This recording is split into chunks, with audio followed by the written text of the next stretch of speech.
años que estoy vinculada en todos los sentidos, en el sentido histórico, en el sentido afectivo, en el sentido devocional, con Bhagavan Sri Satya Sai Baba, mi maestro.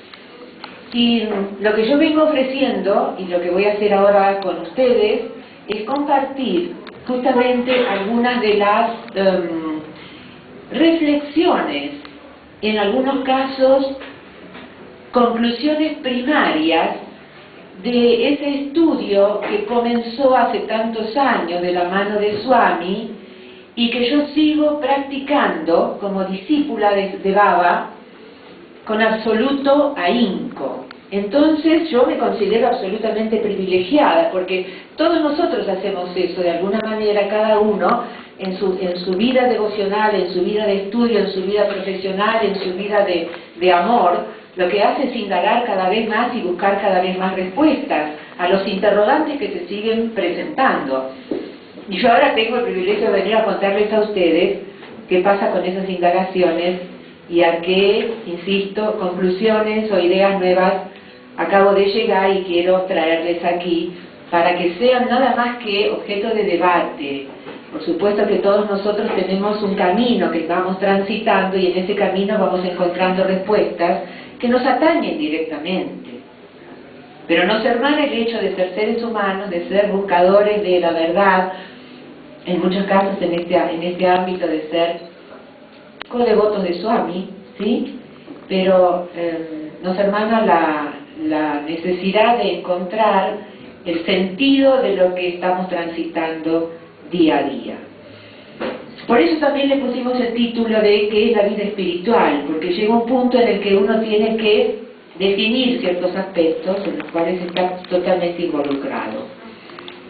Yo pensaba cuando venía hacia aquí que esta reunión no sé si se podría haber realizado en el siglo XX, que ha sido históricamente uno de los siglos más movilizantes y productores de cambio en absolutamente todos los aspectos de la condición humana, ¿verdad? No solamente en lo tecnológico, sino en lo valorativo, cuando uno piensa, independientemente de que siempre hubo grandes guerras, las dos grandes guerras que cambiaron la visión de la humanidad sobre el ser humano, sobre su capacidad de renacer de cenizas extraordinarias, y al mismo tiempo todo lo que ese sufrimiento que atravesó la humanidad sirvió como base para nuevas preguntas acerca de qué pasa con la conducta humana, con las necesidades humanas, con el devenir humano.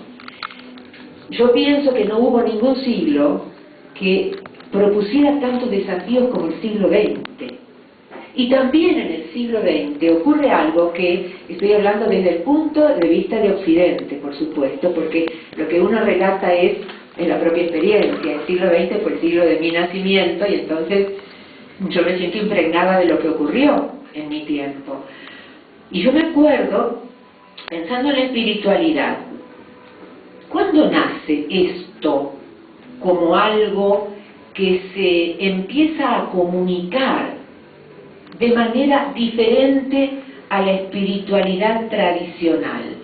Yo recuerdo que para mí y mi grupo de referencia y de pertenencia, ser espiritual significaba ser sacerdote o monja en la religión cristiana, en la religión católica, ser pastor, ser rabino, es decir, representar la investidura de una jerarquía eclesiástica, de una jerarquía filosófica y religiosa.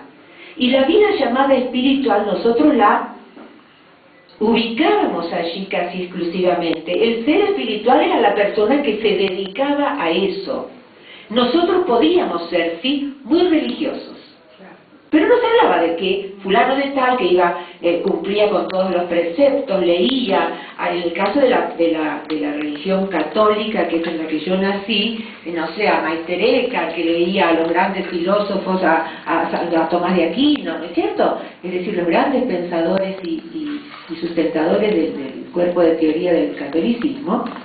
Bueno, esa gente era interesada, pero eran buenos católicos.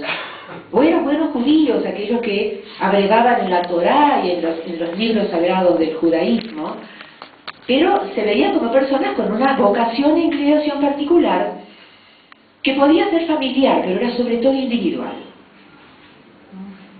Y de pronto aparece, como hito histórico, Marilyn Ferguson. Marilyn Ferguson escribe un libro, La Revolución de Acuario. Y en esa Revolución de Acuario, ella plantea todos los paradigmas que van a sustentar después la New Age, la nueva era. Un movimiento que realmente caló muy hondo en todos los pensamientos de la organización de la vida, tanto educativa como religiosa, como de desarrollo del ser. Tenía un nuevo lenguaje, tenía propuestas revolucionarias, y esto coincide históricamente con la aparición del movimiento hippie.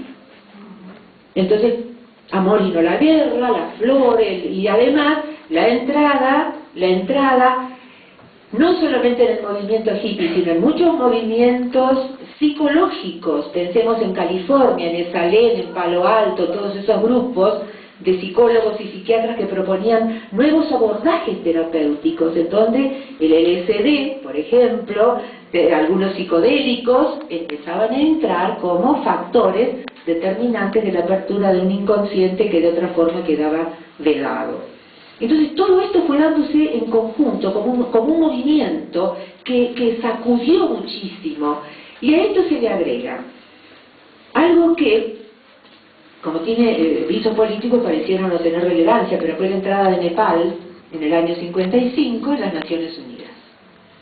Y por primera vez en Nepal abre una puerta a alguien que puede incorporarse en su territorio.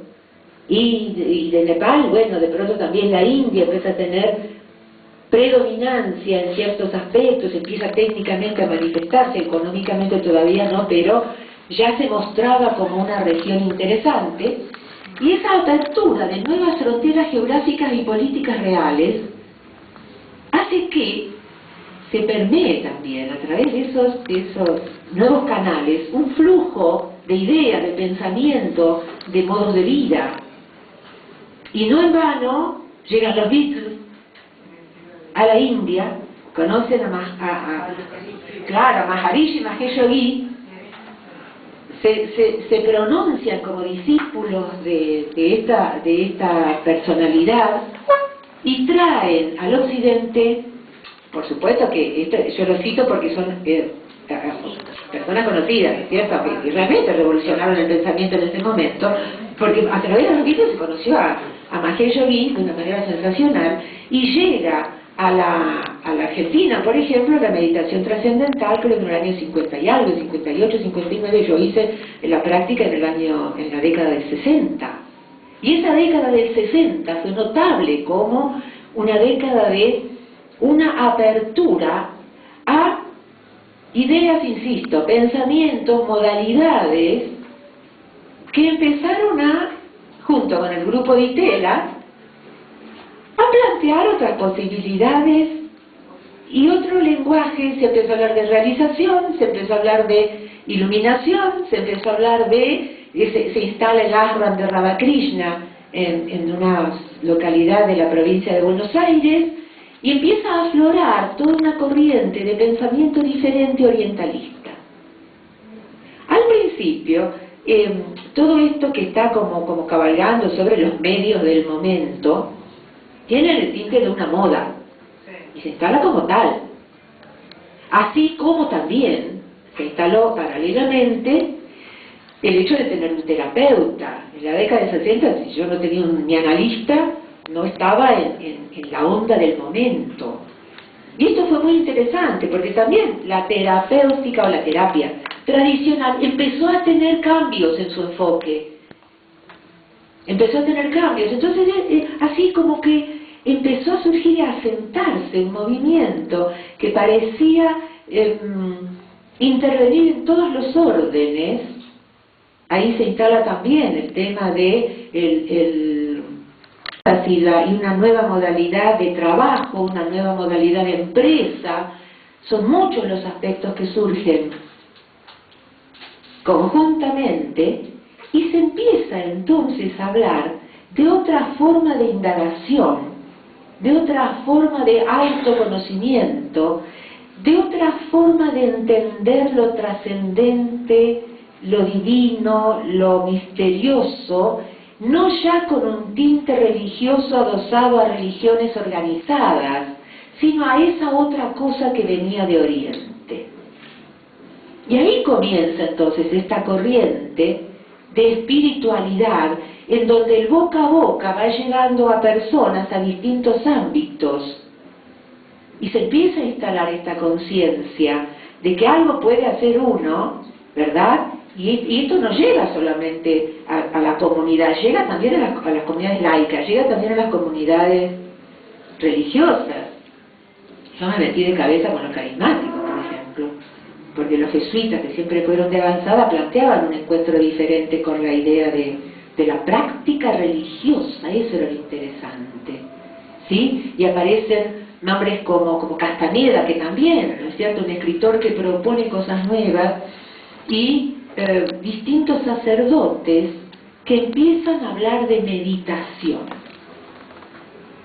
Antes yo iba a la iglesia y no tenía una formación en meditación católica o cristiana, pero esto empieza a aparecer. Entonces esto de la espiritualidad se va incorporando a la idea, primero muy intelectual, insisto, como una especie de moda, y después se arraiga. ¿Se arraiga por qué? Porque aparecen propuestas concretas, la meditación trascendental, la meditación cristiana o católica, los trabajos de los grupos carismáticos, el hecho de el Reiki, que también aparece como una filosofía diferente, y tantas otras modalidades vinculadas con una nueva visión del ser. Y allí entonces empezamos a transitar este camino, y de pronto aparece el concepto de espiritualidad, que se va enriqueciendo a lo largo de todos estos años con una propuesta en la cual la persona ya tendría la oportunidad de, digámoslo así, no tener los mismos intermediarios tradicionales con lo trascendente, sino transformarse en alguien responsable de elegir algo diferente. Diferente porque hay una teoría, yo no estoy demasiado de acuerdo, que dice que todas las búsquedas espirituales tienen que ver con no haber encontrado en la propia religión de base las respuestas adecuadas.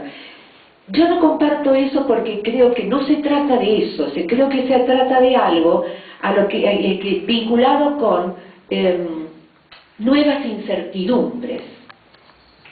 Las religiones tradicionales plantean certezas y modos de sostenerlas. Pero de pronto todo ese cambio que estábamos viendo, los cambios extraordinarios en la tecnología, haya o no sido cierto, teorías conspirativas mediante, no importa, pero el hombre que accede a la luna o accede al espacio de una manera impensada, revoluciona la idea del mecanicismo de primera parte del siglo, ¿no es cierto?, tiene del siglo XIX, y hablamos ahora de una posibilidad de ahondamiento en otras áreas que no tengan que ver directamente con la idea tradicional del progreso. El progreso pareciera ser que se mira ya vinculado con los logros personales, no del todo, ahora estamos volviendo al otro lado, pero bueno, en ese momento no del todo vinculado con la respuesta a los modelos sociales establecidos y lo que uno tenía que cumplir sí o sí. ¿No es cierto? Ese camino que parecía irrevocable, que todos teníamos que seguir, porque si no lo hacíamos no entrábamos dentro del concurso de la personalidad. Entonces, modos diferentes de vida, modos diferentes de entenderse a uno mismo, ¿sí? Y aparece entonces el concepto de espiritualidad muy arraigado en este momento. Por eso una reunión como esta, a mí me habría parecido impensable en el año, no sé, 1965, por ejemplo, ¿no es cierto?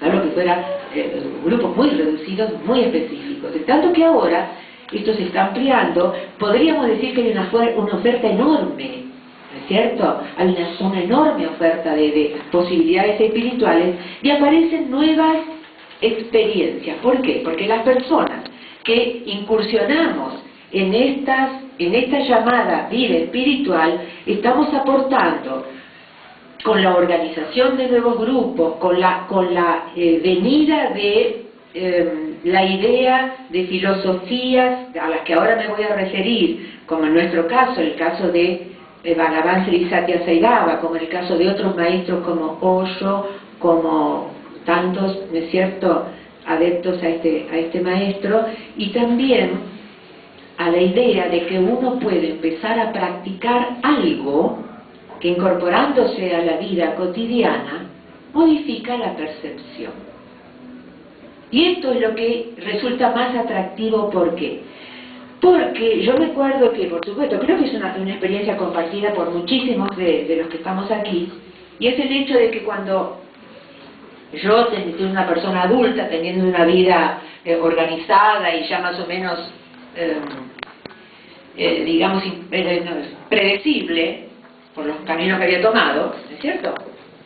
Y de pronto aparezco, me voy a referir un poquito a mí, ¿sí?, porque es inevitable la referencia que no debiera hacer, pero soy así un ejemplo que tengo de lo que eso significa. El hecho de que de pronto yo empiezo a llegar a casa con otra literatura. Y eso es uno de los primeros pasos. Otra literatura que habla de libros antiquísimos, porque la India es la rectora en el mundo del movimiento espiritual, eso no lo podemos negar, por su antigüedad en esto y por la masividad de su ejercicio. Entonces yo llegaba a casa con nueva literatura, empezaba a hablar de otra manera, tenía un lenguaje diferente, me interesaban otras cosas, y eso era lo que perturbaba y preocupaba en todos los ámbitos en los que yo me movía. Se le ha dado por ahí. Fíjate en dónde anda.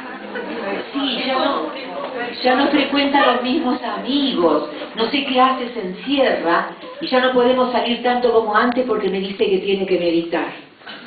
Entonces todo esto, que era así, que yo me sentí profundamente conmovida cuando ingresé a raíz de una experiencia mística que tuve con Jesús.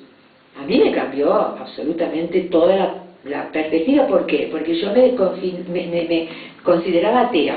Entonces, a partir de esa vivencia tan irrecusable, mi visión del mundo cambió. Y cuando cambia la visión del mundo, cambia todo. Y ese fue el camino que me llevó a mí a indagar profundamente en estas lides del espíritu y a convertirme en una persona permeable para la influencia de grandes maestros. Entonces, es absolutamente legítimo que ahora estemos hablando de vida espiritual. Porque cada vez más, estos conceptos y estas modalidades van siendo reconocidas como respuestas probables para las eternas preguntas y como sobre todo un camino genuino de autoindagación y que finalmente termine en esa paz que uno desea y esa certidumbre que uno quiere tener sobre uno mismo y ojalá sobre lo que lo rodea. Entonces, cada uno de nosotros, estoy segura, puede aportar experiencias espléndidas vinculadas con el hecho de abrirse a estos nuevos intereses, ¿no es cierto? De cómo a uno le sacude la vida. Yo tuve la dicha inmensa de poder tener un maestro espiritual vivo, como Bhagavan Sri Satya Sai Baba, al que llegué después de múltiples experiencias que yo siempre digo que fueron perlas de un collar que Swami enhebró con su hilo de oro. Pero, ¿por qué no pasó como una moda? Y no pasó como una moda porque, a ver, ¿qué me pasó a mí? Durante años, toda mi familia, bueno, estaban preocupadísimos en serio porque yo tuve un compromiso absoluto con esta nueva posibilidad. Mientras tanto seguía funcionando, por supuesto, como la vida corriente, ¿no? Pero iba a la India además ahora. Entonces, ¿por qué esta cuestión de la espiritualidad está arraigando con tanta fuerza? Porque da resultado. Yo recuerdo en mi familia, entre mis amigos, sí, pero tan mal no se la ve. Al contrario, cada vez está mejor.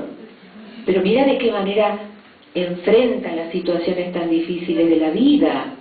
Pero fíjate qué amoroso que es estar con ella. No sé qué tiene, pero hay algo que está bien. Y porque uno, después de haber atravesado aquella primera etapa de querer que todo el mundo estuviera como yo, me dediqué a que yo estuviese cada vez más como yo, ¿no es cierto? Porque entendí que los demás, además, por ejemplo, no tenía por qué convencerse de lo mío.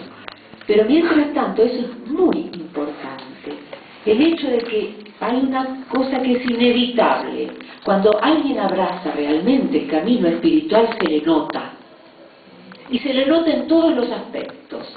Entonces empieza a convertirse como esa lámpara de la que hablaba Jesús. Y de pronto la lámpara se pone sobre la mesa e ilumina. Aun cuando esa misma persona que sigue indagando a través de sus dudas, de sus dificultades, de sus descubrimientos terribles de lo que es en realidad y su maravilla después, no se lo proponga. Porque uno no sale a decir, pero ahora que soy una lámpara, no sabéis cómo te voy a... No pasa eso, ¿no es cierto? Es lo que decía, lo que dice Jesús y lo que dicen todos los maestros. Primero encontrar el reino de los cielos y todo se te dará por añadidura.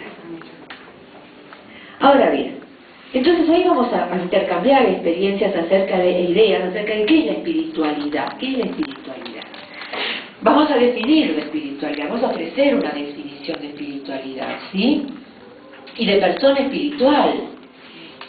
Y hay algunas premisas que yo querría compartir con ustedes. La primera premisa es de que la vida espiritual es evolutiva. Esto yo lo ofrezco como elemento de discusión, ¿sí? La vida espiritual es evolutiva. ¿Qué quiere decir esto? A ver, bueno, que primero, evidentemente, uno actúa sobre sí mismo como una persona que se define por lo externo.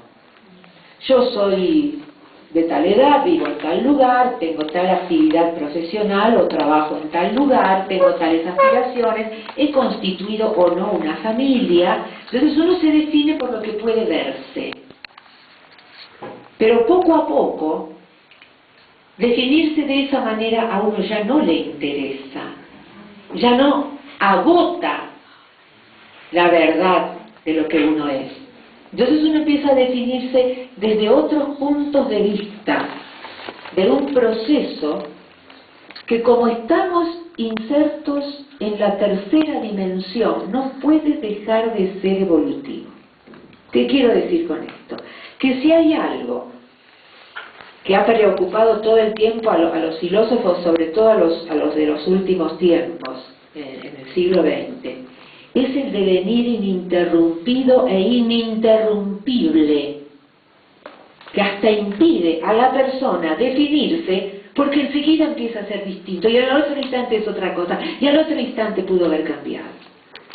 Entonces esa imposibilidad de definición es la imposibilidad del autoconocimiento. Yo durante una época fui profundamente existencialista, ¿no? Entonces lo leía Sartre, bueno. Era porque yo de tanto en tanto podía verlo, era así una fan, una cholula, no sé, bueno. La cuestión es que yo empecé a leer con seriedad y vi que la preocupación era esa. Kierkegaard dice lo mismo, Ouspensky dice lo mismo. La tragedia del hombre, generadora de la angustia existencial, es esta imposibilidad de verse completo, porque ya al día siguiente va a ser otro. Y ese devenir es ininterrumpible, no se puede parar, para que uno, como de pronto, no sé, a mí me da la sensación de que un gato es completo y es perfecto, pero porque no tiene idea del devenir. El gato Michi, para uno, es el gato Michi de hace 3 años, y cuando tenga 13 lo vamos a cuidar mucho, pero va a ser el mismo Michi, y esa idea de cambio tan esencial no se plasma, como se plasma con relación a uno. Entonces, es esa angustia tremenda que acompaña al hombre, lo que tradicionalmente también le ha impedido ahondar en sí mismo. Porque no quiero denostar con esto de ninguna manera a los pensadores extraordinarios que han mostrado cuál es la realidad del mundo en cada época, pero sí es cierto que estas postulaciones de la filosofía aún de la religión por el hecho de estar tan estructurado, de ser un conjunto de haceres, ¿no es cierto?, ya establecidos. Entonces uno se adscribe a eso y no se problematiza en general. Pero acá la cosa es, bueno, ahora vamos a preguntarnos qué pasa conmigo, pero ¿cuál es la diferencia entre la indagación que hacemos desde el punto de vista intelectual y la que podemos hacer desde el punto de vista espiritual? Es que la indagación intelectual permanece en el intelecto, por eso la filosofía no ha podido en suma llegar a ninguna respuesta concluyente, porque está en el nivel del intelecto, ¿no es cierto? En tanto la espiritualidad, ¿a dónde nos lleva? Al terreno de la experiencia, y a partir de ahí a mí no me la cuentan. Esto es lo que trae la espiritualidad de nuevo al occidente, y es fantástico, es esencial que lo meditemos para ver si estamos de acuerdo, ¿no?, con este postulado. La espiritualidad trae al occidente la posibilidad de la experiencia del cambio trascendente, que en el terreno de lo intelectual queda siempre en el de la postulación y la duda. Esa es la primera característica de lo espiritual, y por eso uno sigue en esto, porque empieza a encontrar una solidez en la práctica que lo lleva a una incertidumbre tan grande como la anterior, pero por lo menos hay una experiencia que lo cambia a uno en lo profundo y hace que uno se guste cada vez más. Y en mi época, que la mayoría hemos sido carne de diván porque no nos gustábamos, y a ver si podíamos empezar a resolver, y lo hemos hecho porque todas las terapias son también fantásticas, pero hay un punto a partir del cual algunas respuestas tenían que volver a ser planteadas porque no nos gustaban y preguntas, bueno, en tanto que la espiritualidad brinda un nivel de certidumbre diferente. ¿Sí? Esta es la primera característica. Es evolutiva entonces la espiritualidad. ¿Por qué? Porque es cierto, si bien uno empieza en un punto y atraviesa una serie de caminos, que ahora vamos a ver cuáles son, también tiene la categoría de continuar irremediable y felizmente. Si uno se mete en la vida espiritual no puede no cambiar. Y esto tiene que ver con la tercera dimensión, tiene que ver con el hecho de que seamos mortales, que estemos aquí, esencialmente con las leyes en el mundo que son invariables, pero tiene que ver con esa posibilidad que por un lado en lo intelectual nos producía una angustia existencial terrible y por el otro lado nos da la certidumbre de que si insistimos, la cosa resulta. Es inevitable cambiar, en el buen sentido del encuentro con uno mismo y del disfrute de uno mismo, si uno insiste en el camino espiritual. Otra característica, no recuerdo cómo lo llamábamos, espiritual o premisas. La vida espiritual es inclusiva. ¿Qué quiere decir esto? Que a medida que uno va transcurriendo, a medida que uno va acopiando experiencia, es como que las barreras internas se fueran disolviendo y de pronto uno se encuentra conciliando aspectos que parecieran opuestos. Y empezamos a incorporar como válido cosas de nosotros mismos y de la realidad externa que antes denostábamos o denegábamos. La vida espiritual es inclusiva. La vida espiritual también tiene otra característica. Cuando decimos que es evolutiva, volvemos un poco atrás, pero todo se relaciona, aludimos a que hay como mojones inevitables. Yo lo voy a decir desde la experiencia de una persona que ahora se define como discípula, porque he tenido la guía invalorable de un maestro. Al principio, encuentre uno lo que sea que encuentra como guía, uno es un aspirante espiritual. Es decir, uno es aquella persona que trae todo un patrimonio vital y que lo tiene que poner a los pies de la nueva práctica, de la nueva visión.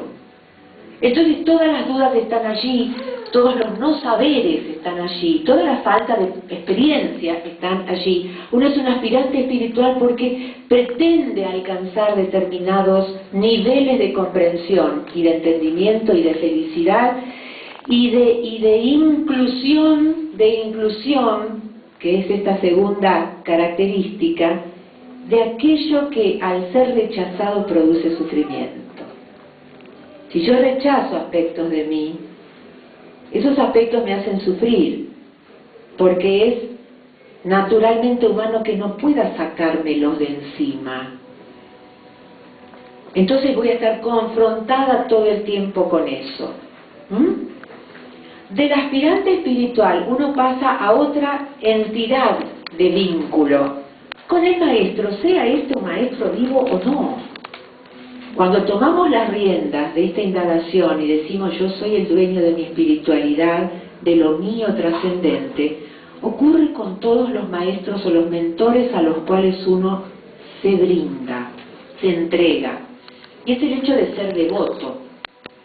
El hecho de ser devoto significa una actitud de aceptación incondicional de la palabra del maestro y un amor que se va gestando en ese encuentro y una idea de hacer eso que el maestro indica que está bien.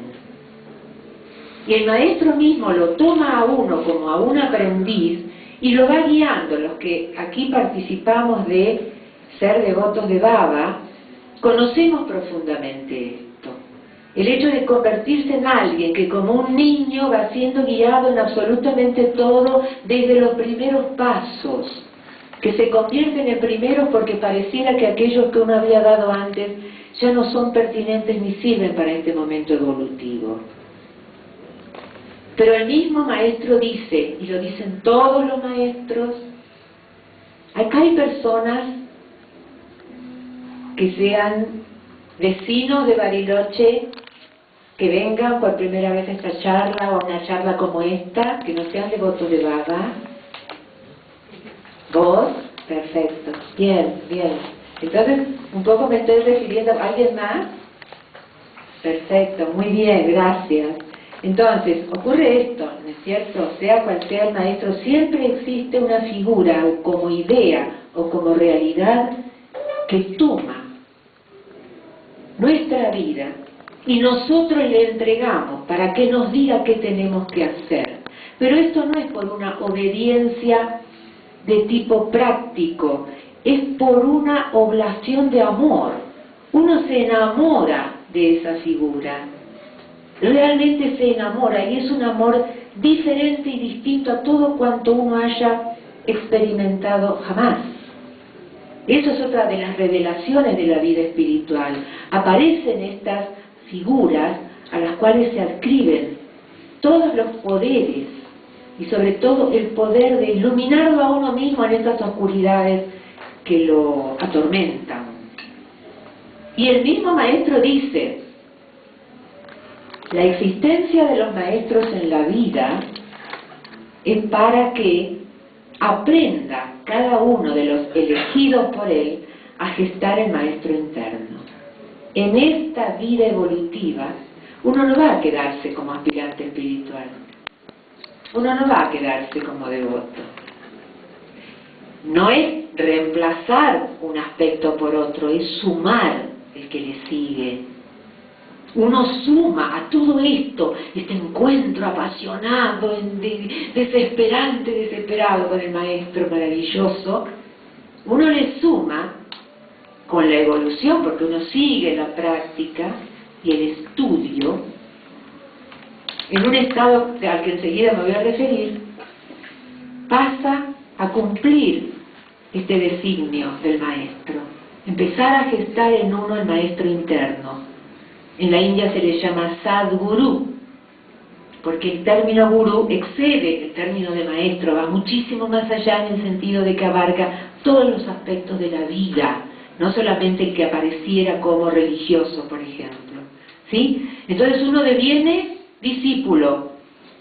Y en esta evolución, en esta vida espiritual evolutiva, el discípulo es el que puede plantearle sus dudas al maestro desde otro lugar, que que antes se las planteaba como aspirante espiritual. Antes era la duda genuina, no genuina, sino inocente, del que realmente no sabe.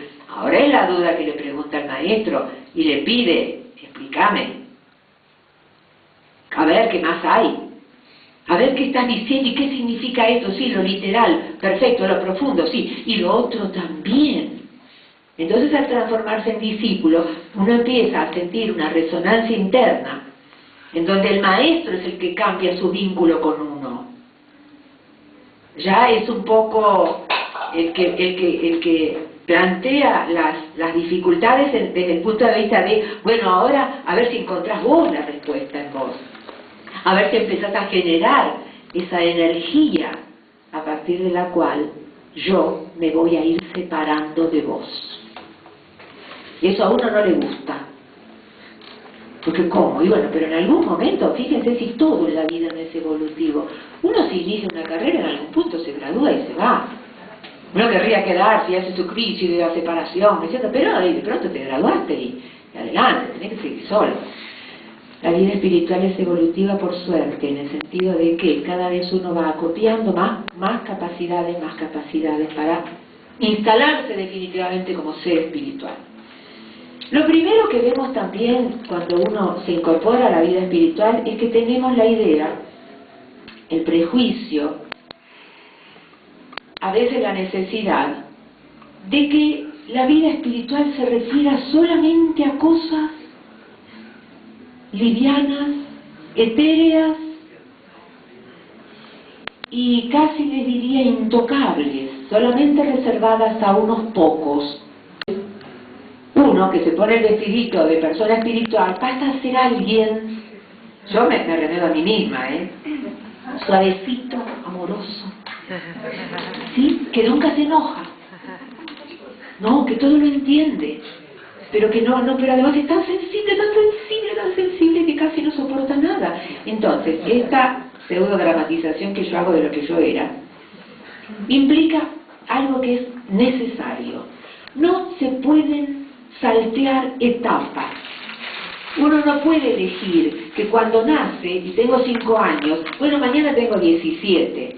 No, en esta cosa de la tercera dimensión, cada uno de los tramos de las escaleras que vamos ascendiendo son modos de defensa orgánica para poder metabolizar estos cambios tan profundos. Entonces está bien que una persona que recién ingresa primero se la crea, después sienta que se ha transformado en alguien absolutamente sutil y de pronto pretenda que la vida espiritual sea diferente de la vida mundana. Y aún los maestros lo señalan así. Hay cosas espirituales, hay cosas mundanas, porque estamos en la etapa del aspirante espiritual. Cuando uno va cambiando a medida que evoluciona, va advirtiendo, y esto es otro de los aspectos que yo ofrezco como premisa de la vida espiritual, y es que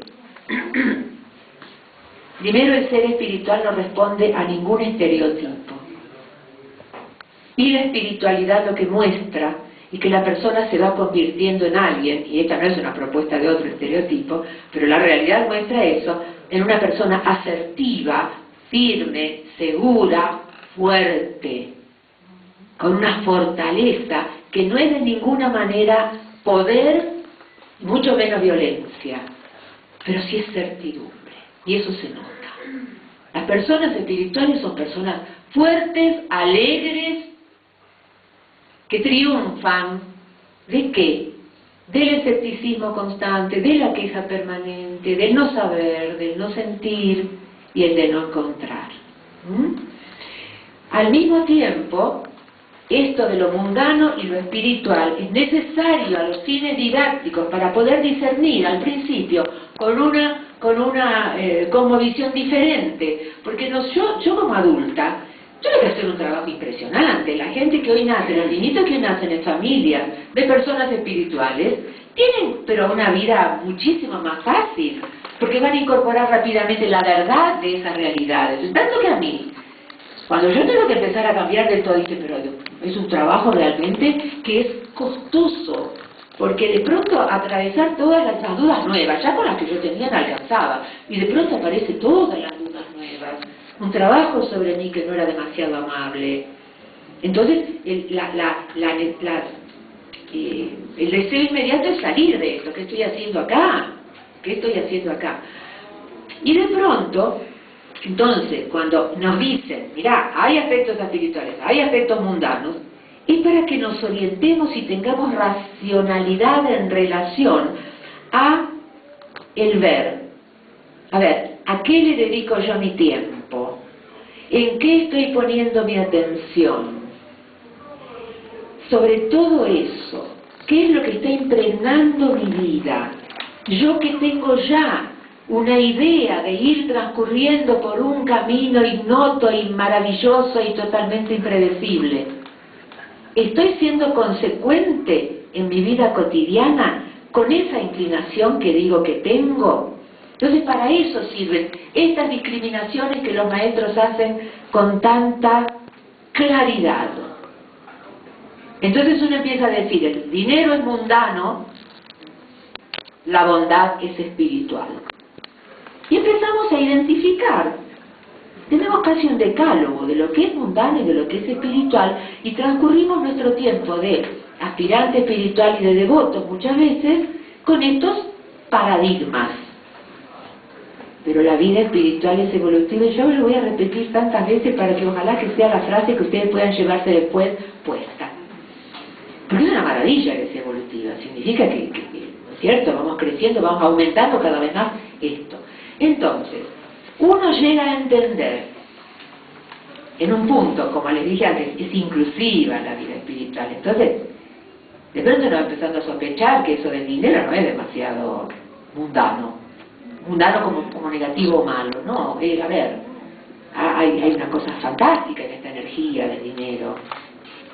Al mismo tiempo que es bueno aprender a utilizarla correctamente en el sentido de no dañarme y no dañar, y tratar de aumentarla en mi patrimonio para que yo sea una persona con una vida más decorosa, con acceso a más bienes, pero desde una perspectiva diferente. Entonces uno va poniendo un poquito, a ver, va acercando los términos de lo mundano y de lo espiritual hasta convencerse, porque uno llega así, primero el reino de los cielos, después todo por añadidura. Lo que se le viene revelando a uno, lo que percibe y lo que realiza como experiencia, es que lo mundano y lo espiritual no es nada más que un modo de hacer. Un modo de hacer y de ver las cosas. Ejemplo. Yo puedo lavar una cacerola de modo mundano. Ay, otra vez esta cacerola, ¿cuándo encontraré a alguien que me ayude? Pero será posible, y acá no termino de sacarme estas costritas y tengo que arruinarme las manos, pero será posible, bueno, ¿por qué no lo habré dejado para mañana? Eso sería un modo mundano de lavar una cacerola. Un modo espiritual de lavar una cacerola sería, qué maravilla de comida que serví hoy, qué estupendo. Estos restos que han quedado acá los limpio. De paso a mí me gustaría también quedar limpita como vos, así en el adentro, ¿viste? Bueno, yo te voy a preparar porque mañana también voy a preparar una comida exquisita en vos, que vas a quedar impoluta, y me vas a brindar otra ocasión de celebrar. Ese sería un modo espiritual de lavar una cacerola. La cacerola es la misma, la persona es la misma, el detergente es el mismo, la actitud es diferente. Por eso nosotros vamos a empezar a decidir la espiritualidad como una actitud frente a lo que es. Lo que es cualquier cosa. Que se puede vivir, enfrentar, resolver, conocer desde un punto de vista mundano o hacerlo desde un punto de vista espiritual. Otra característica o categoría de la vida espiritual es que implica comprometerse a realizar un trabajo cotidiano. No se puede ser espiritual solamente porque uno de pronto ha descubierto en uno tendencias amorosas y las quiere volcar en el universo, lo cual está perfecto, o leer determinados temas, o intentar tener esta determinada actitud, porque no alcanza. La impronta de la educación que nosotros recibimos es tan fuerte que está jerarquizado lo mental. Pero al mismo tiempo de estar jerarquizado lo mental y lo intelectual, el raciocinio, el tener razón y el poder demostrar, también está como estigmatizado el hecho de la intuición, la corazonada, a partir de lo cual todos sabemos, funcionamos mucho más con habilidades del hemisferio izquierdo que del derecho, por eso hay tantos cursos de creatividad. Entonces, ¿qué nos dice la espiritualidad? Que la mente no puede ser utilizada como lo hacemos hasta ahora. Si seguimos usando la mente como la usamos siempre, que nos sirvió estupendamente porque es una maravilla, ¿sí? Vamos a seguir teniendo la misma cosmovisión porque no vamos a tener experiencias del contacto con lo trascendente. Y la experiencia del contacto con lo trascendente, que es el objetivo de la espiritualidad, se da a través de la modificación de la mente y del trabajo espiritual. Hay que hacer cosas, hay que comprometerse, como si uno decidiera dar rienda suelta a una vocación, por ejemplo a la pintura, a menos que uno fuera un genio o un iluminado, en nuestro caso, tendría que ir a recibir por lo menos las bases de la técnica, porque de eso va a depender su libertad. ¿Se acuerdan? Matisse dijo, la técnica es la libertad del artista, la técnica es la libertad del ser espiritual. Y si no trabajamos como espirituales, estos aspectos que tienen que ser modificados de nuestra mente no lo van a hacer. ¿Por qué? Porque estamos en la tercera dimensión con un sistema que va a seguir funcionando como lo hizo todo el tiempo, a menos que la instemos a cambiar. ¿Cuál es el propósito último de la vida espiritual? Alcanzar la iluminación. Sin duda. En esta vida. Alcanzar la realización. Lo que decía Jesús, despertar. ¿Qué quiere decir eso? Quiere decir que nosotros tenemos en el ser potencialidades a las que podemos no acceder nunca porque no empleamos los instrumentos necesarios como para acceder a esos recursos que son en lo aparente inhabituales, que configuran un nuevo modo de utilizar la mente. Entonces, yo les propongo como idea, por supuesto, que la finalidad de la vida espiritual, de la práctica espiritual y del ser espiritual es alcanzar la iluminación. La herramienta para alcanzar la iluminación es una sola, y es la expansión de la conciencia. Es así. Ya, si yo hubiese hablado en estos términos en la década del 60, nadie habría aceptado esto que estoy diciendo, porque inclusive grandes pensadores como Fritz Perls, el creador de la Gestalt, ¿cierto?, decía que es imposible, no hay expansión posible de conciencia. Pero muchos ahora, por supuesto, a partir de la práctica y a partir esencialmente de la práctica, porque es lo demostrable, y a partir de los descubrimientos y los postulados de grandes pensadores, ya en todos los órdenes se acepta que la conciencia es una potencialidad evolutiva también. Como todo en esta tercera dimensión es evolutivo, porque estamos insertos en las coordenadas temporoespaciales, y eso es evolución.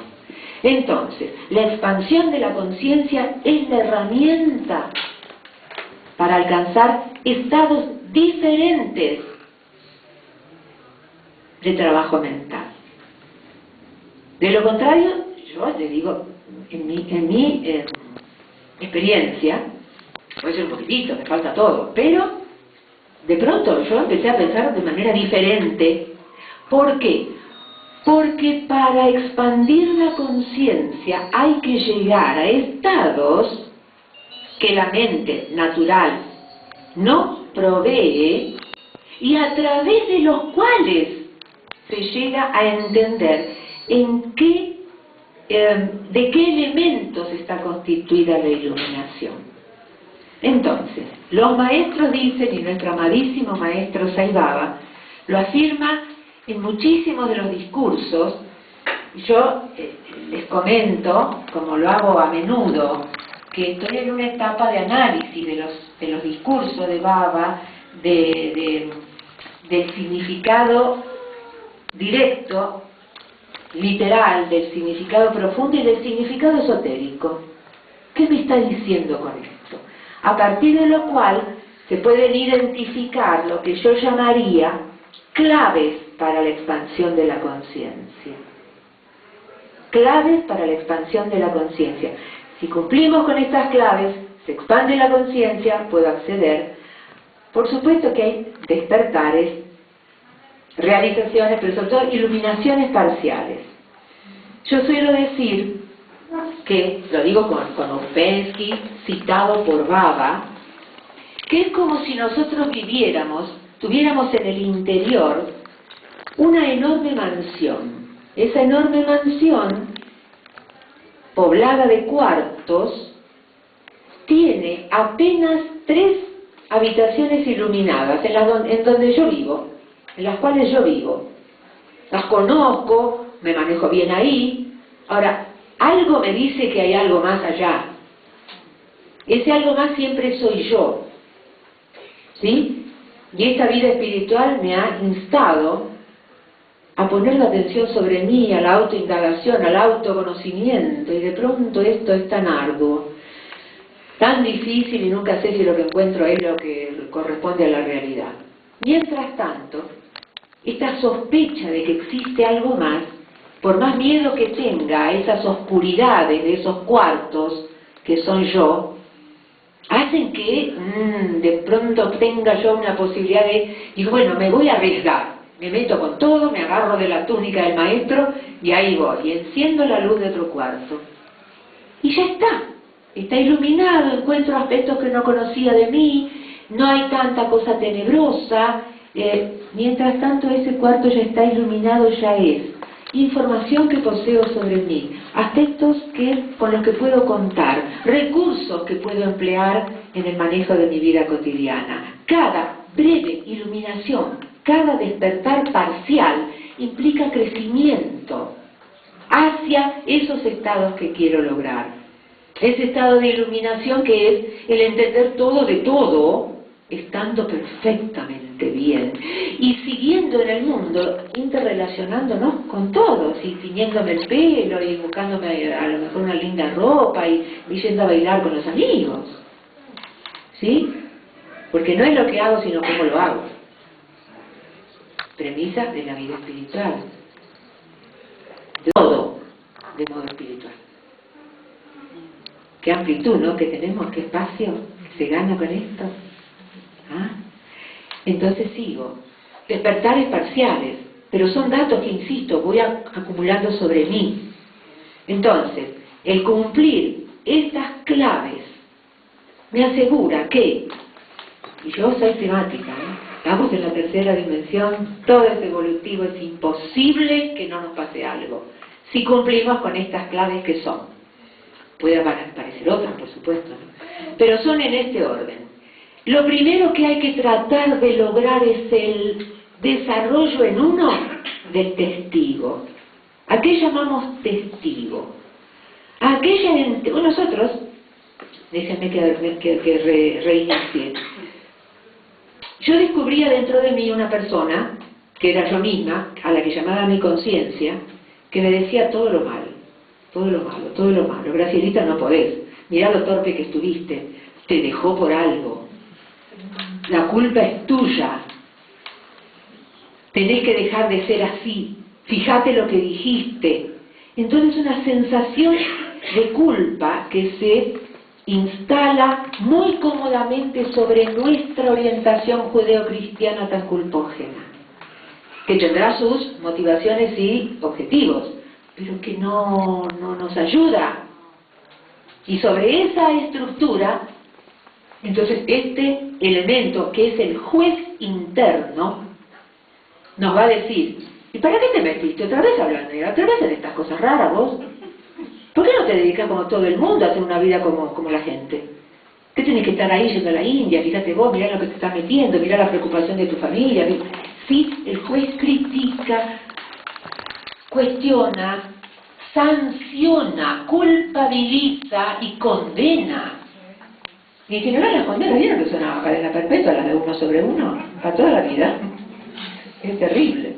Entonces, la idea es tomar conciencia de esa realidad. Ya acá hay un ejercicio espiritual que, miren, es mágico, ¿eh? La idea es no rechazar a ese juez, porque él ha cumplido su función, hizo lo que pudo, lo hizo bien. Como la televisión, es una creación maravillosa, y no quiere decir que rompamos el aparato porque los programas son espantosos. ¿Sí? Acá pasa lo mismo.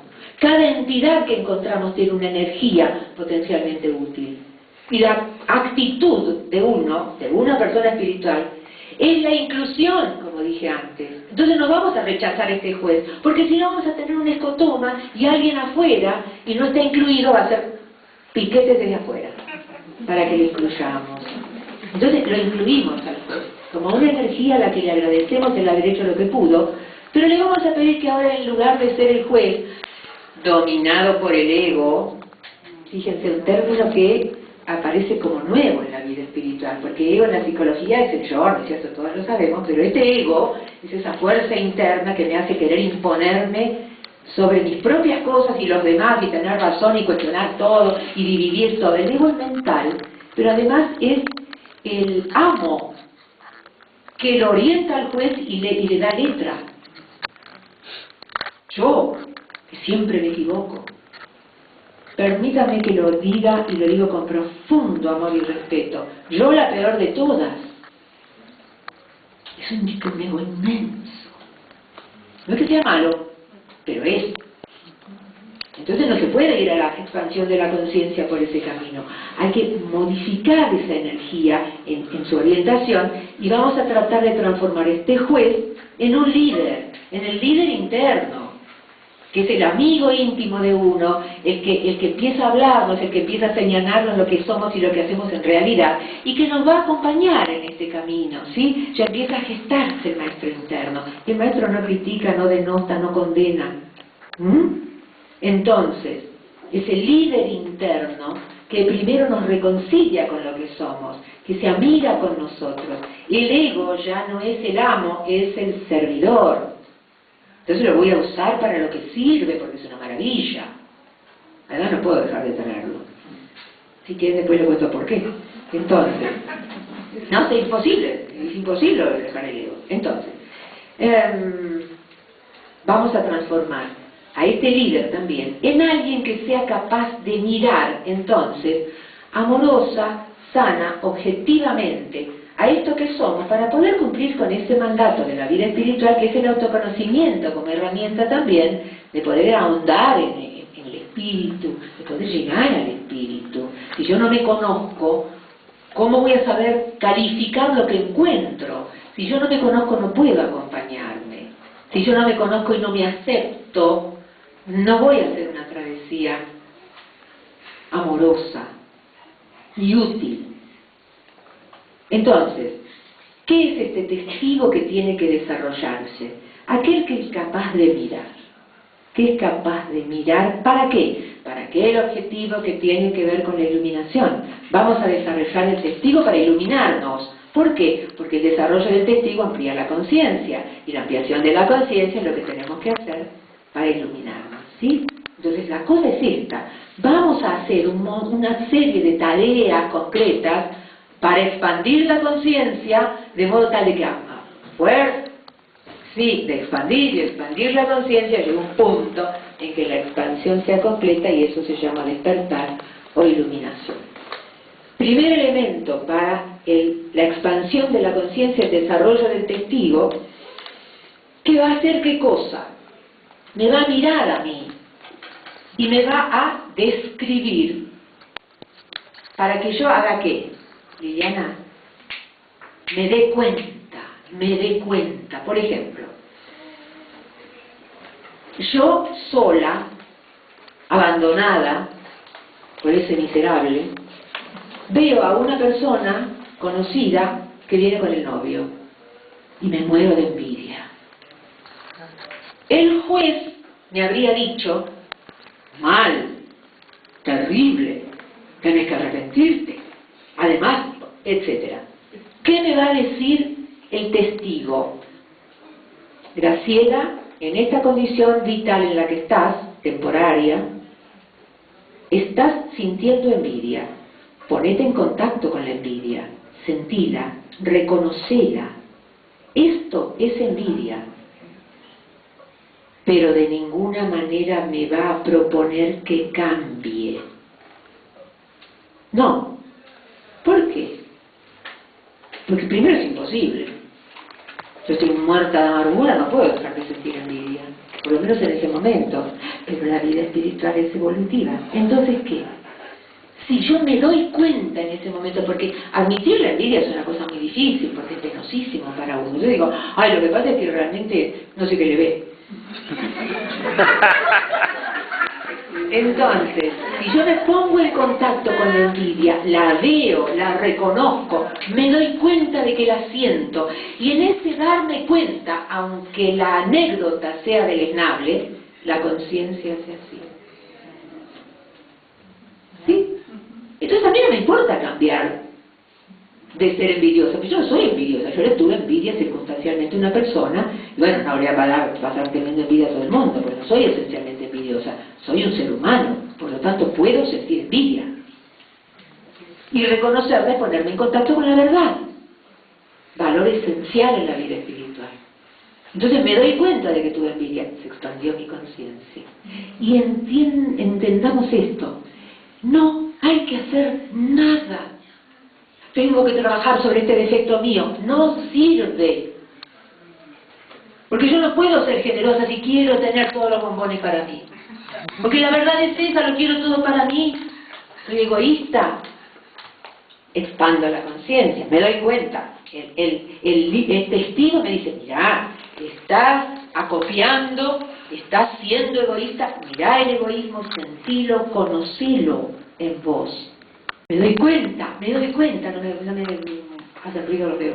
Me doy cuenta, amplío la conciencia. Entonces, ¿cuál es el secreto de esto? El maestro dice, no importa la circunstancia, importa la expansión de la conciencia. Entonces, dejate de querer cambiar. Cuando tengas la conciencia ampliada, todo se te dará por añadidura. Y vas a ser generoso y amoroso, y que hay que amar a todo el mundo, porque soy espiritual, amo a todo el mundo, y tengo una birria, y no puedo conmigo. Y esa es la verdad, porque nacemos desde ahí en el cambio, y eso es humano, sí. Entonces, un poquito más adelante uno reparte los bombones. Claro que sí, pero ¿por qué? No porque te lo propusiste, te salió solo a partir de la expansión de tu conciencia, sí. Pero en el momento en que te das cuenta, ahí generas una transformación. Es por eso mismo. Pero ahí no me quedo con todos los bombones. En ese momento. Ah, porque vos sos todavía más generosa que yo. Pero esa no es la finalidad, no es la finalidad portarse bien, no es la finalidad portarse bien en la vida espiritual. Pero en el momento en que te das cuenta, Graciela, cambia. Sí, pero a veces no te digo que no, tenés razón, en vos, toda la razón, 100% y te lo agradezco, en serio te lo digo, pero mi experiencia ha sido más difícil, me he tenido que dar bastantes veces cuenta de lo mismo, y cada vez se me amplió un poquito la conciencia, o de cosas diversas, pero el tema es este, no importa que des los bombones o no los des, no importa, que se los busque por su lado si le gustan, no es tu tema. Además, eso de hacerse cargo de los bombones de todo el mundo para repartir, no.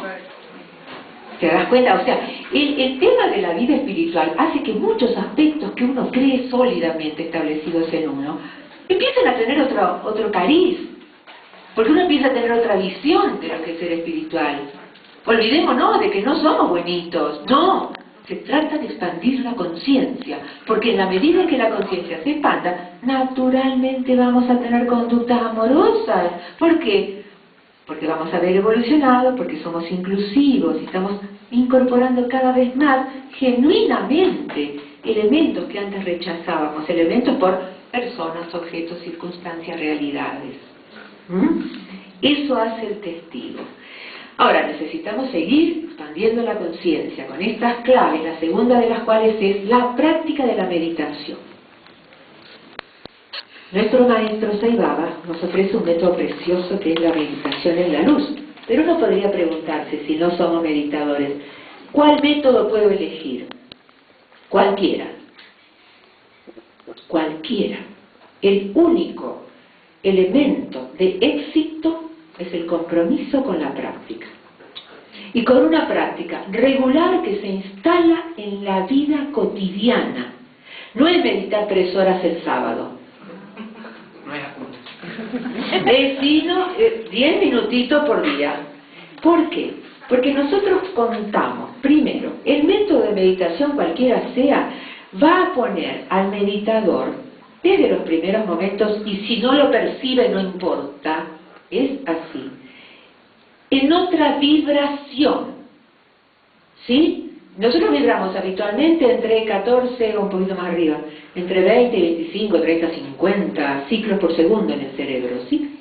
El estado meditativo en que nos ubicamos conscientemente nos pone en un ciclaje cerebral de 14, 7, 5, y en lo que no estamos habitualmente. Porque cuando atravesamos esos valores del ciclaje cerebral, nos quedamos dormidos, entonces no nos damos cuenta. Nadie se instala en ese. Bueno, la meditación se instala en ese espacio de ciclaje cerebral, a partir de lo cual, aún deprivada de toda connotación mística o religiosa, la meditación sirve por eso. Porque al estar 10, 15 minutos por día en ese ciclaje cerebral con un sistema maravilloso que es el sistema nervioso humano, que por el sistema de la huella, va a repetir eso con niveles de maestría. Entonces ahí van a empezar a aparecer fenómenos mentales nuevos que amplían la conciencia. El tercer elemento es la instalación en el presente, que lo conversábamos con Horacio. La instalación en el presente. Otro gran tema de todos los pensadores a lo largo de la historia y génesis de nuevas angustias existenciales. ¿Por qué? Porque si uno dice en la vida concreta y práctica, a ver, si yo soy una persona que trabajo para mi vida espiritual, tengo que ser capaz de, cotidiana y periódicamente, instalarme en el presente. Ahora bien, a ver, ya pasó. O sea, enormes pensadores han tratado de definir esto del presente. El infinitesimal instante en que acontece y cuando tomo conciencia ya pasó. Entonces esta cosa, y también los grandes pensadores han dicho siempre, el presente es el tiempo del ser. Ahora, si es tan fugaz y evanescente, ¿cuándo soy? Soy, no soy, soy, no soy, soy, no soy. Entonces esto ha llevado a muchos practicantes de la vida espiritual a confundirse tanto y enojarse tanto que bueno, yo abandono, esto no tiene sentido para mí porque es impracticable.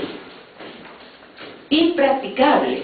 Es el enorme tema del tiempo planteado por Marcel Proust, por San Agustín, sobre todo, por otros pensadores, ¿no es cierto?, que han problematizado esta situación para darle al hombre la oportunidad de poder instalarse realmente en un presente, porque ese es el sentido del ser. Ahí está el ser auténtico de uno y ya se fue. Entonces, esta angustia proyectada hacia el futuro, que es no se puede conocer, y el peso de algún pasado, ¿no es cierto?, dificultoso, hace que la autoindagación, la autoobservación sean realmente difíciles. Pero hay un secreto. Es el siguiente. El tiempo es fugacísimo, evanescente, inaprehensible desde el punto de vista intelectual. Desde el punto de vista espiritual, el presente no es una entidad, el presente donde hay que instalarse, no es una entidad temporal. El presente es espacial. En la vida espiritual uno percibe, descubre, realiza, practica, experimenta que el presente es un espacio en donde uno puede instalarse y quedarse ahí todo el día. ¿Qué característica tiene? No hay pensamientos relativos al futuro, no hay pensamientos relativos al pasado. Es un estar, es un sentirse ser. Y es tan grato que uno siente que está. Si uno concibe al presente como un espacio, uno puede practicar el instalarse, situarse, son términos que aluden a un lugar, el lugar es espacial, y quedarse allí. Que yo se las ofrezco muy seriamente, porque a mí me cambió totalmente la perspectiva de mi práctica. Eso de estar en el ahora, eso de aprovechar la experiencia que está llegando, lo que está haciendo en este momento. Eso es. Desde el punto de vista intelectual seguimos problematizando el tema, pero desde el punto de vista espiritual lo abordamos desde esta convicción, más que convicción, para mí lo es porque uno lo experimenta, desde esta experiencia de que el presente es un espacio en el que uno puede elegir estar y quedarse para ser. Cuarta clave para la expansión de la conciencia. Por supuesto, ahí en ese presente espacial se expande la conciencia de una manera pero maravillosa. Uno llega a percibir cosas que lo acompañaron a uno durante toda la vida, en lo más cotidiano, y nunca las percibió. De repente se resignifica todo tiene otro color, otra entidad. Es una experiencia tan gozosa como todas las experiencias espirituales, incluida la noche de la locura del alma, ¿no es cierto? Que es terrible. En donde uno, por eso no quiere volver, y uno practica porque meditar es fantástico, porque tener a este testigo que me dice sin que yo me tenga que ocupar por cambiar, es maravilloso, porque además me voy apiolando, me voy dando cuenta, y ese ejercicio me abre las posibilidades en la vida cotidiana y me transforma en una persona que sabe resolver mejor las cosas, que se comunica mejor, que ama mejor, que disfruta. Cuarta fase de la expansión de la conciencia, el estudio. ¿Por qué? Porque si bien todos leemos, releemos y resignificamos, en nuestro caso de devotos de Baba, las maravillosas enseñanzas de Swami, como yo voy teniendo en esta vida espiritual evolutiva niveles de conciencia diferentes, la palabra del maestro se revela diferente. Y uno lee esto y dice, pero ¿cómo yo no me di cuenta de esto? ¡Qué cosa extraordinaria! ¿Pero por qué? Porque uno lo está percibiendo desde un nivel de conciencia ampliado. Entonces hay que insistir en el estudio y en el ahondamiento del significado de la palabra del maestro y de ese cuerpo de teoría que sostiene esta práctica y este objetivo. Entonces, el objetivo, la iluminación, la herramienta, la expansión de la conciencia, las claves, el desarrollo del testigo, la meditación, la instalación en el presente, el estudio. Quinto, la práctica del silencio. Esto es esencial, porque para la mayoría de nosotros, en esta civilización occidental, el silencio es la ausencia de algo, ¿no es cierto? Yo me callo, ausencia de voz, se instala el silencio. Hay una música, termina la música, se instala el silencio. El silencio sería como la ausencia de aquello que me permite percibir ondas sonoras. Yo estaba leyendo hace poco un libro de este maestro que citó Swami Ouspensky. Y leía que él decía del espacio, el espacio, ese magma inconcebible por lo vacío. Y yo dije, si Ouspensky viviera ahora diría otra cosa. Porque le habría conocido a Einstein y diría como Einstein, el espacio está lleno de información. Entonces son miradas diferentes, miradas diferentes. El silencio también está lleno de información. Nosotros solemos vincularnos con el silencio como una entidad penosa. Estamos solos, no nos acompaña nadie, aquella voz ya no se escucha, no hay ruidos de un otro. Entonces el silencio es ominoso, es perturbador. Además me remite a un interior que a lo mejor no quiero visitar. La práctica del silencio, Swami la recomienda como esencial en la vida espiritual. ¿Por qué? Porque justamente me remite a lo interno, devela los miedos de esa soledad que puedo llegar a percibir y que me asusta tanto y que la lleno con ruidos. Pero también puede ser esa oportunidad de develamiento de aquello que me habita y que yo todavía no aprendía a reconocer sin palabras. Y siempre, cuando uno se conecta con el silencio provocado por otro estímulo, es inefable. Yo hoy a la mañana estaba muda en unos momentos porque estaba recorriendo estos paisajes, viendo la magnificencia de esa creación divina, la armonía de las formas, esta cosa absolutamente armoniosa. Y estaba profundamente conmovida, y la conmoción que a uno le produce la contemplación de la belleza enmudece. ¿A quién? ¿Al habla? No. Aquí se produce el silencio y luego aquí. Uno quiere estar absorto dejándose invadir por eso. Y eso pasa cuando uno convierte a la práctica del silencio en habitual con las imágenes y los paisajes internos. Uno suele quedar absorto ante eso que estaba dentro de uno y que solamente se devela en el silencio consciente. Porque la idea es, bueno, a ver, che, ¿te esperamos en 25 minutos? No, mira, mejor en 1 hora porque ahora me voy a dedicar a estar en silencio. Esa es la actitud. No simplemente, bueno, me callé, no hay nada, ningún ruido. No, la búsqueda consciente del silencio. Es una llave extraordinaria hacia el interior de uno.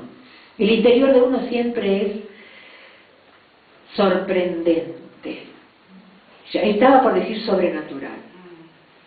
Es así, insondable, maravilloso, terrible. Pero no quiero dejarte con esta última palabra de terrible porque me parece demasiado oscuro. Pero eso también es un abismo, ¿no? Esos abismos a los que uno se asoma, que no queremos hacerlo porque de pronto, pero qué interesante es poder hacerlo, ¿no? Cuando el maestro dice, ustedes tírense al abismo porque la red soy yo, pero el salto lo tienen que dar ustedes, al interior de ustedes mismos.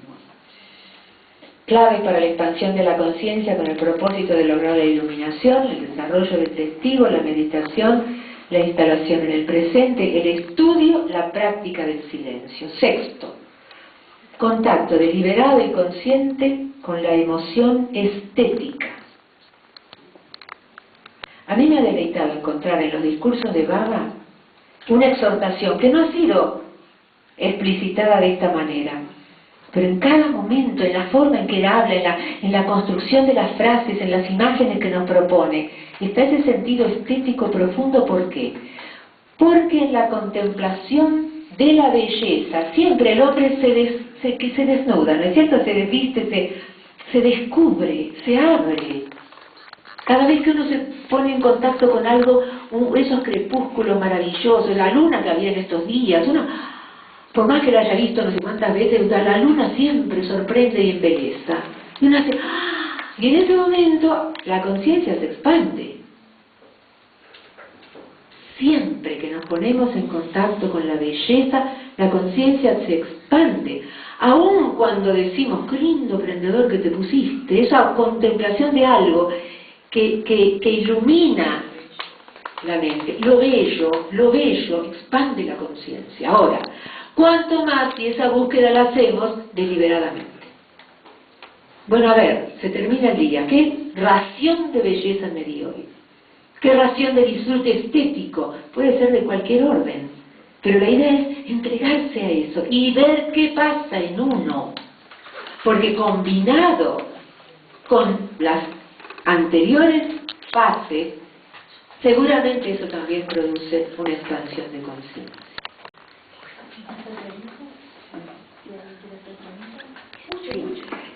Finalmente, después de esto yo les voy a... Sí, vamos a tener un momentito para preguntas, pero yo quería decirles algo. Yo les prometí al principio darles una definición de lo que es vida espiritual.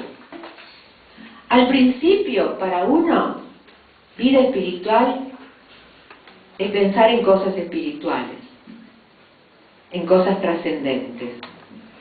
Cuando uno practica, va advirtiendo, porque todo es un darse cuenta, todo es un darse cuenta, todo el tiempo, y es precioso eso. Le da una seguridad a uno, porque cada vez la cosa te va quedando más clara, de vos mismo, del mundo, de la realidad, cuál es el sentido de tu vida, esencialmente.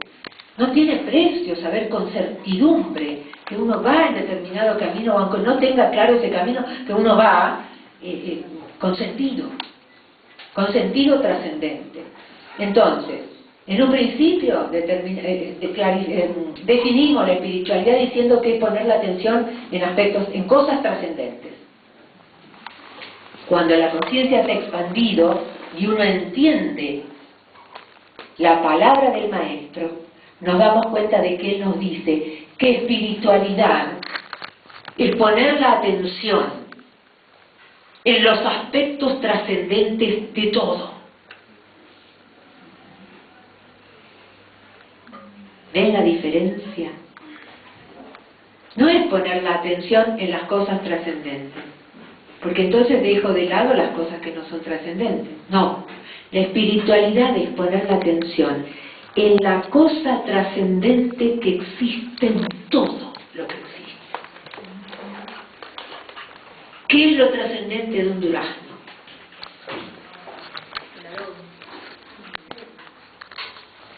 Hay un aspecto trascendente en el durazno, hay un aspecto trascendente en la madera transformada en silla, hay un aspecto trascendente en la baldosa que me contiene, hay un aspecto trascendente en el encuentro que he tenido hoy con alguien, hay un aspecto trascendente en todo. Entonces la vida espiritual se define como aquella que pone la atención en los aspectos trascendentes de todo lo que es. Esta también es una propuesta. ¿Pasamos a las preguntas? Sí. Dijiste en el segundo paso que es la meditación. En el segundo paso dijiste que era la meditación. Sí. Y dijiste que había, se producían fenómenos mentales. Sí. ¿Alguna secuencia? ¿Alguna No. norma? No. ¿Cada uno es individual? Cada uno es individual. ¿Por qué? Porque acá es lo mismo que hace el testigo. No importa la anécdota, importa que estás expandiendo la conciencia. Estás llevando a tu mente a estados diferentes. Esa forma diferente en mí podrá tomar el aspecto de visiones. En otra persona podrá tomar el aspecto de sensaciones. En otra persona aparentemente no pasa nada. En otra persona resuelve problemas. En otra persona le da muchísimo sueño. En otro no puede dormir por 3 días. Es decir, que la anécdota por lo cual uno está atravesado temporariamente, es nada más que eso, una anécdota. ¡Ay, sentí una cosa irrefrenablemente maravillosa, un éxtasis! Y entonces uno se quiere repetir el éxtasis, creyendo que eso es meditación. No, eso es el éxtasis. Meditación es lo que uno hace cuando medita. Una vez te provocará éxtasis, otra vez te provocará desasosiego, otra vez no, nada. ¿Sí? No importa lo que pase, lo importante es que pase esto de practicar la meditación. Y también es importante esto, porque es una etapa evolutiva inevitable. Dice, ay, no sabes lo que vi, no sabes lo que me ha pasado. Y uno quiere que repetir esa experiencia de inefabilidad, o de despertar, o de apiolamiento, de inteligencia superior. Y no es ese el propósito. Porque hoy te pasó eso, mira, te van a pasar otras cosas. Y otras cosas te podrán pasar más adelante. Y un buen día vas a decir, yo hace 5 meses que medito y ya no me pasa más nada. No importa, hay que meditar, porque la idea es esta, bajar ese clase cerebral, instalarse en ese espacio durante bastante tiempo, de modo tal de que nuestro sistema, por el sistema de la huella, va a crear circuitos nuevos neuronales por los que los neurotransmisores que se van a ir volcando en el sistema de manera diferente y sobre todo más abundante, esos neurotransmisores van a actuar y van a ser específicos de esos nuevos estados. Yo siempre traigo el ejemplo, ¿podré repetir el del merengue? ¿No? Claro, digo lo siguiente. ¿Qué es la práctica espiritual? Y muy especialmente la meditación. Viene un extraterrestre y lo invitamos a la cocina porque lo queremos invitar con un pedazo de una torta maravillosa que hicimos de merengue. Y dice, ¡ay, ese merengue, qué maravilla! El extraterrestre está fascinado y nos dice, ¿cómo lo hiciste? ¿Querés aprender? ¡Oh, sí! Así después lo llevo a mi mundo. Entonces uno va a la heladera, saca 3 huevos, separa la yema de la clara, le da un tenedor y le dice, bueno, batí. ¿Cómo? Pues así, así. ¿Y qué? ¿Y vas a tener merengue? A mí no me vas a decir que haciendo así voy a transformar que esto en eso. Vos batí. ¿Cuánto tiempo? Ah, vos batí. Yo que bato más rápido o vos que batí más lento, depende del batidor, pero vos batí. Bueno, sí, está bien, bato. A mí no me van a decir, dice mientras tanto, como uno cuando medita. A mí no me van a decir porque hace esta estupidez, de repente voy a tener la conciencia expandida y que yo, ¿qué estoy haciendo acá? Y tiene razón mi vieja que dice que para qué me meto en esto. Eso parece como protesta porque batí la clara y no pasa nada. Porque además no hay que hacerlo con batidor eléctrico, que es la gimnasia cerebral mecánica, ¿no es cierto? Que también anda por ahí con aparatos que yo me compré. Entonces, hay que batir a mano. Es decir, hay que poner el cuerpo. Batir, batir, batir, batir. Y se pone furioso. Porque quiere eso y tiene eso ahí, chirle en el plato. Y uno insiste, la cuestión es batir, la cuestión es batir.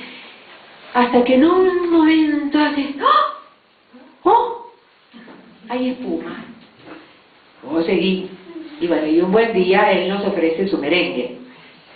Pero es así la práctica. Es así. Uno tiene que batir. Es una recomendación un tanto específica con respecto a la contemplación de la belleza, que Swami nos pueda aconsejar la naturaleza, porque no se genera ningún tipo de deseo o apego, en contraposición a la belleza o a la contemplación de lo bello, de objetos, joyas, autos, hoy los autos viejos, en fin, como que este tipo de contemplación sobre objetos concretos que te atraen un poco a crearte, me gustaría tener, o lo querría, mientras que con la naturaleza no ocurriría eso. ¿Hay algo así, Graciela? Sí, Liliana, tenés razón. Hay algo así, Baba siempre nos exhorta a buscar en la naturaleza que lo ofrece todo, las infinitas enseñanzas que la naturaleza ofrece y oportunidades. Pero hay algo en esta vida espiritual ¿Quién dice que la joya y el apego no son buenos en tu momento evolutivo? Hoy y ahora. Uno puede llegar a un punto en que esa misma joya sea admirada con todos tus sentidos, gozada y puesta al servicio de la vida espiritual, para llevarte a vos a pedir de alguien que te la regale, conseguir a alguien que te la regale, lucirla y hacerlo sin apego. Y sin juzgar que el apegarse a una joya sea malo y no espiritual o no deseable. Porque ¿qué es ser espiritual? No juzgar como bueno o como malo nada de la vida evolutiva espiritual. Aira. Sí. Yo me quedé pensando cuando... Si no, no vas a oírte. Vas a tener que ir hasta ahí. Sí, no, sí, ahí no.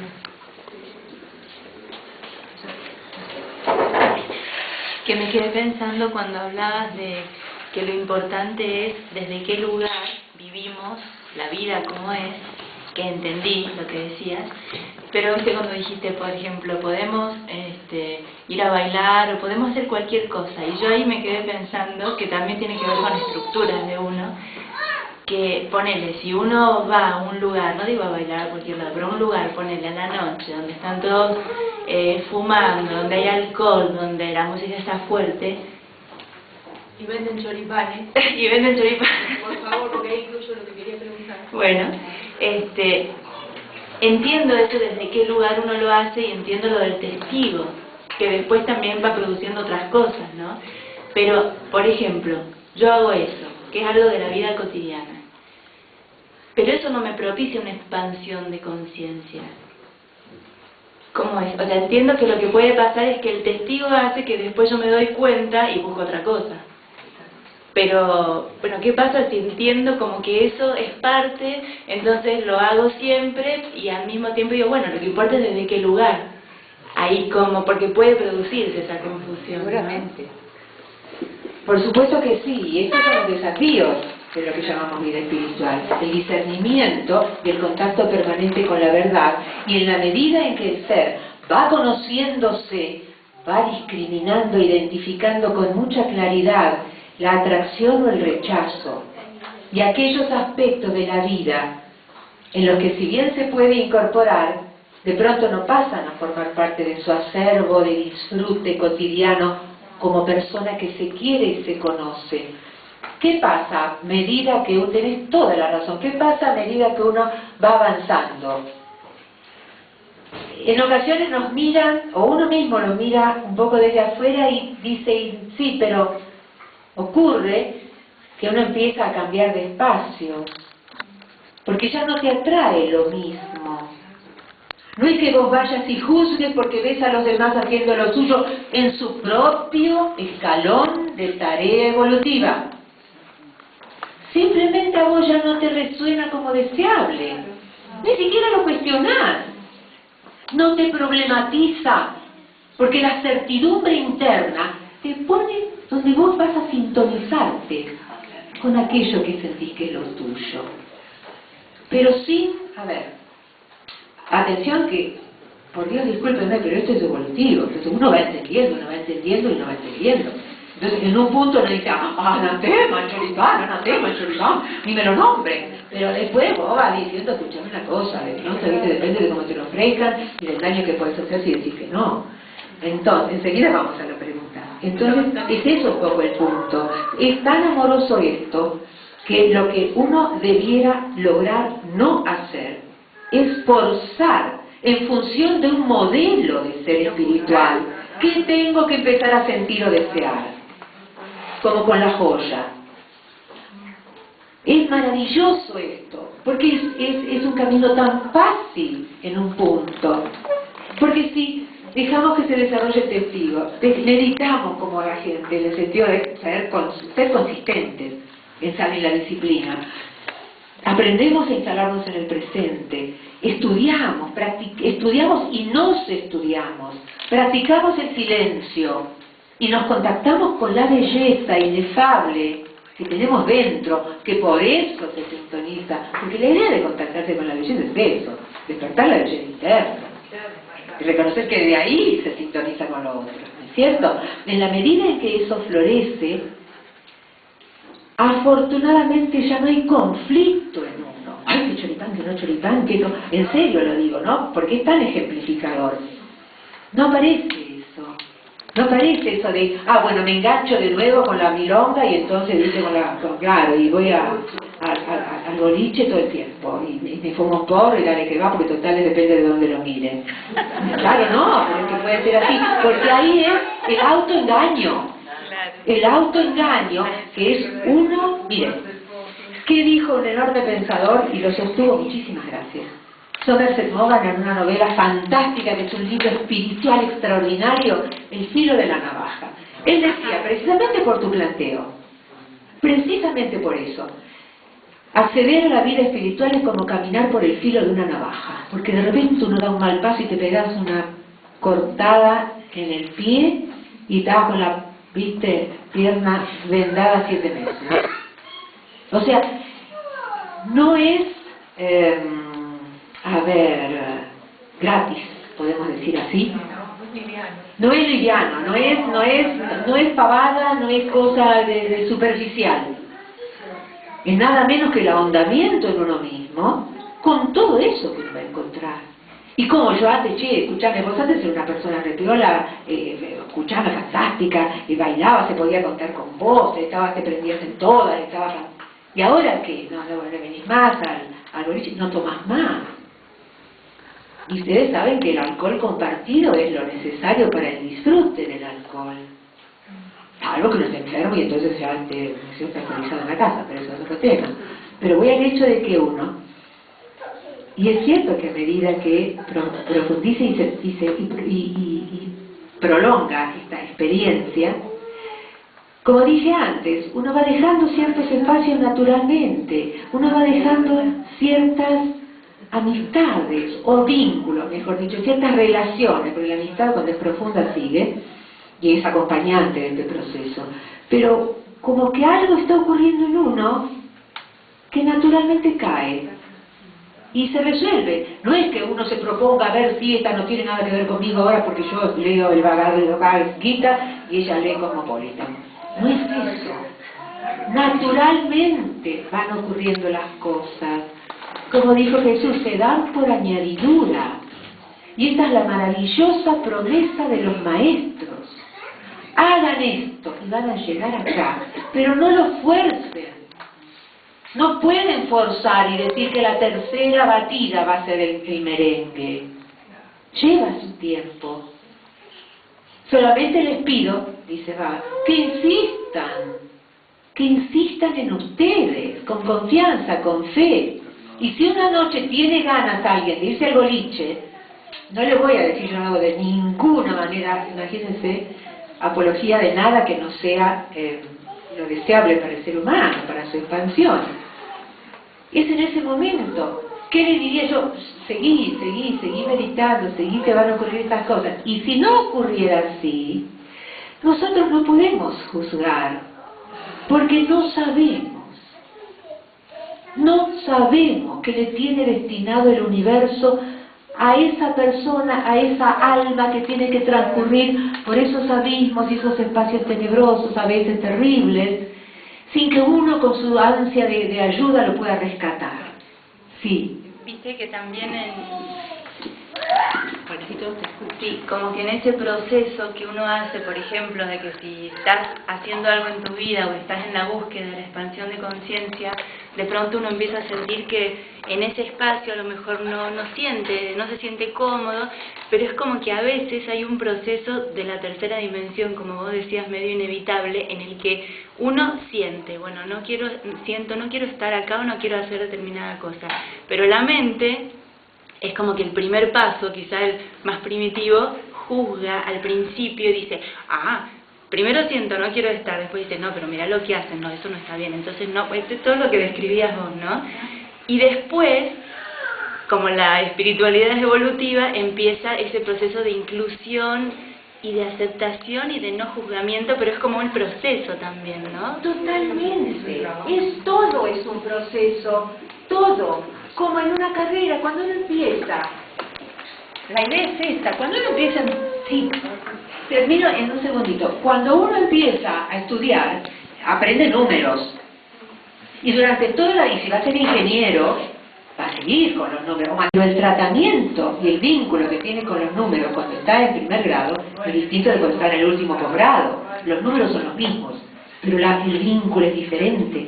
Los estímulos que suscita son distintos, por lo tanto las respuestas van a ser diferentes. Pero al chiquito del primer grado no se le puede pedir que resuelva ecuaciones, y a veces uno se lo pide a uno mismo. Hace una semana que estoy meditando y mirame todavía igual. Yo se lo decía a Baba. Mirá, me pareciera que no tuviese maestro yo, le decía yo a Baba. Mirá cómo estoy. No llega. Pasa, por favor, porque no llega el micrófono. Ah, ¿se puede hacer inalámbrico? Pero no me gusta estar parado acá adelante. Lo que a veces me genera el conflicto, y eso es algo que uno va comprendiendo en la medida de ponerse en el testigo, es que el conflicto se genera cuando uno se pone en el testigo del espacio del otro. O sea, siempre estos cuestionamientos que uno se hace sobre si algo está bien o está mal, es porque se pone en ese espacio del ahora, en vez de estar en el espacio interno de nuestro ahora, que es donde podemos encontrar la respuesta, nos ponemos en un espacio que no es el nuestro. No sé si lo puedo traducir lo que sí en palabras, pero es como que estamos poniéndonos en el espacio exterior, y en el espacio exterior es donde uno juzga, compara, califica, dice si esto está bien, si esto está mal. Y en realidad el único espacio de la obra que podemos vivir es en nuestro espacio interno, y qué es lo que nos produce esa situación con relación a nuestro momento actual, no con el momento actual del otro. Y esto lo vivimos en la familia, porque nosotros no podemos evitar relacionarnos con la familia, porque hay un vínculo de amor, hay un vínculo familiar, y no podemos esperar que todo el mundo esté con la misma expansión de conciencia que nosotros. Seguramente habrá quienes están con su conciencia mucho más expandida que nosotros, y nosotros en ese momento tendríamos que alejarnos para no contaminar al otro, cosa que sería una cosa totalmente absurda. El juego es el intercambio, y siempre el espacio de ese espacio de la hora está dentro de nosotros. Eso es lo que interpreto, pero quisiera que vos me aclares si estoy... Sí, vamos a conversarlo, gracias, porque ¿qué necesita lo que vos acabas de decir? También a medida que se avanza, se van diluyendo las barreras entre el adentro y el afuera. Y hay como una mayor vinculación, inclusive práctica. El afuera es tan rico que, si bien desde otras dimensiones me dicen que esto es una ilusión, desde esta dimensión yo sé que esto es un espacio definitivo, y que solamente la velocidad de las moléculas hace que sea aparentemente duro. Pero si yo no doy la cabeza contra la mesa, es probable que me lastime. Entonces, en la vida práctica, en la cosa operativa, yo tengo que funcionar con las leyes de la tercera dimensión. El tema es que cuando uno va meditando y se va incorporando en estos aspectos de sí mismo, estas barreras entre lo bueno y lo malo no quiere decir que uno pierda juicio moral, ni que se embarque en tareas inadecuadas.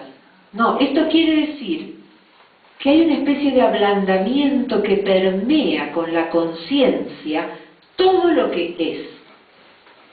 Entonces uno ve que cuando yo me instalo en el presente, por ejemplo, como vos traías ahora, y hay un aspecto de uno que se funde con el afuera. Ya no podemos hacer esta división tajante entre estoy metido para adentro, porque todo forma parte de la experiencia. Quizás esa fusión se hace consciente desde el adentro hacia afuera, no desde el afuera hacia el adentro. Exacto. Que es lo que nos pasa siempre. Nosotros queremos encontrar la respuesta en ese espacio externo, cuando la respuesta está en el interno. Y del interno se abre la claridad para ver lo externo. Es exactamente así. Es exactamente así. Aun cuando no hay dogmas. La vida espiritual no tiene dogmas. Ofrece posibilidades para que las experimentemos.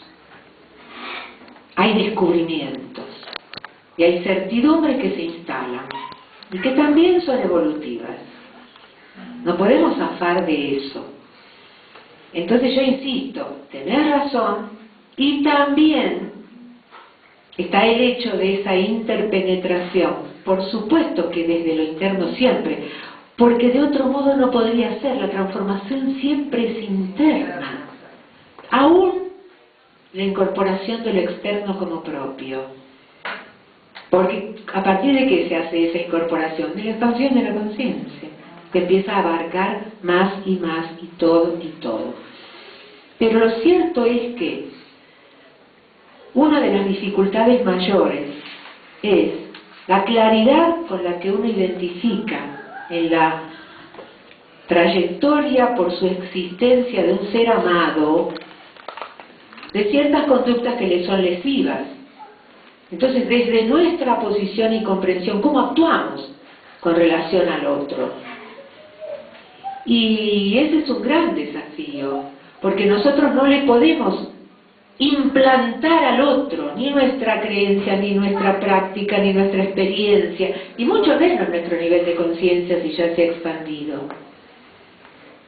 Entonces lo que uno suele tener son mejores recursos para generar un vínculo, para sanar el vínculo, de modo tal de que la influencia de uno, basada en el absoluto respeto por la experiencia del otro, puede aportar. Entonces se hace sin violencia, sin o con menos violencia, con menos culpa. Yo estoy pensando en situaciones extremas, como la de tener un hijo adicto a las drogas, que es un desafío terminal, en el sentido de que pocas cosas hay que conmuevan tanto a un ser humano, mamá o papá. ¿No es cierto? Entonces, una persona que tiene recursos llamados espirituales, porque de eso estamos hablando, es probable que pueda generar respuestas operativas más ecológicas, es decir, que tengan en cuenta a todos los intervinientes en el drama y que sea protectora esa respuesta de lo mayor posible, y que abra espacios de encuentro en lugar de cerrarlos, y que trabaje desde la comprensión y el amor y no desde el juzgamiento, que entienda que tiene que entender la realidad del otro antes de imponer la propia, con conductas, con apreciaciones de tipo moralizadoras. Es decir, toda una cohorte de conductas que hacen que la persona que tiene un autoconocimiento más ahondado, que es lo que pasa también con todas las terapias, la persona que ha hecho terapia exitosa, de pronto tiene recursos para descubrir, ¿no es cierto?, y ayudar más al otro. Acá es lo mismo. En la medida en que nosotros manejamos la técnica, la obra de arte que forjemos adentro o afuera, va a tener más visos de perfección, de cosa completada, de obra de arte. Ahora, todos los planteos son posibles en la vida espiritual por el hecho de que los hacemos y tenemos que hacerlo desde distintos escalones de esta escalera ascendente. No sé si alcancé a darte alguna respuesta. Gracias.